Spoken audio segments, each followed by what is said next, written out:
নমস্কাৰ ৰাইজ, কি খবৰ আপোনালোকৰ? আশা কৰোঁ সকলোৰে ভাল, মোৰো ভাল। আজি মানে আমাৰ বংশটোৱে এখন সভা আয়োজন কৰিছে, বৰসভা। সকামখন আচলতে বেছি দূৰত নহয়, ওচৰতে দুঘৰমান পাৰ হয়।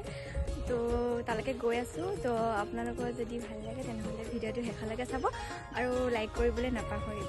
আপোনালোকক দেখাই থাকিম, গোটেই ভিডিঅ'টো আপোনালোকে চাই থাকিব শেষলৈকে।